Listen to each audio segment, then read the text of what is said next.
Magandang umaga mga kahuwan. Narito na ang ating weather update. Ngayon ay April 7, 2024 at narito ang update ukol sa maging lagay ng panahon sa susunod na 24 oras. Patuloy pa rin umiiral ang easterlies dito sa buong bahagi ng ating bansa kung saan dala pa rin ito yung mainit at maalinsangan na panahon lalong-lalo na sa tanghali at meron pa rin tayo mga tsansa ng mga isolated ng mga pag-ulan lalong-lalo na dito sa ilang bahagi ng Mindanao dulot ng easterlies at ng mga localized thunderstorms. At sa kasalukuyan ay wala tayong minomonitor or namamataan pa na sama ng panahon na maaaring makaapekto dito sa ating bansa. At para nga sa magiging lagay ng panahon ngayong araw ng linggo, patuloy nga magiging bahagyang maulap hanggang sa maulap yung ating kalangitan dito sa buong bahagi ng Luzon kasama na dyan ng Metro Manila kung saan magiging mainit pa rin po yung panahon na ating mararanasan.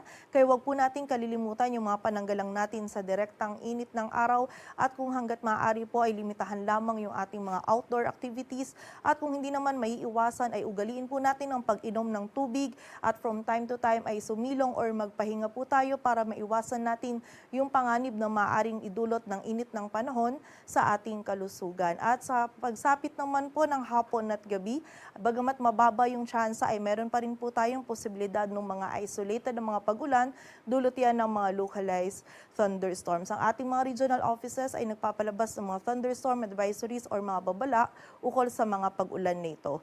Agwat ng temperatura sa Metro Manila ay mula 25 to 34 degrees Celsius. Ang maximum temperature sa Tuguegarao ay maaaring umabot hanggang 37 degrees Celsius. Sa Baguio City ay 16 to 26. Samantala, ang maximum temperature naman sa Tagaytay, Legazpi at Lawag ay maaaring umabot hanggang 32 degrees Celsius.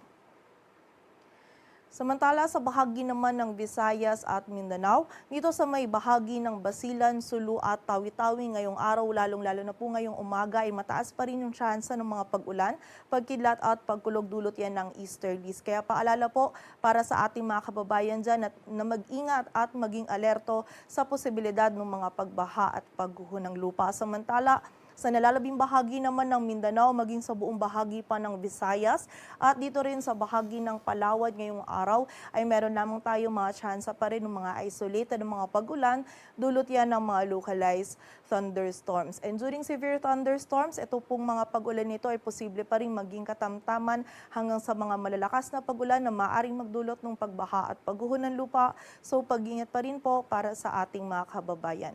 Agwat ng temperatura sa Cebu ay mula 26 to 32 degrees Celsius, samantala sa Davao naman ay 25 to 33 degrees Celsius. Samantala, para naman sa lagay ng dagat baybayin ng ating bansa, wala po tayong nakataas na gale warning, kaya malayang makapalaot yung mga kababayan nating mga isda, pati na rin yung may mga maliliit na sasakyang pandagat. Dito sa Metro Manila, ang araw ay sisikat mamayang 5:48 ng umaga at lulubog mamayang 6:09 ng hapon.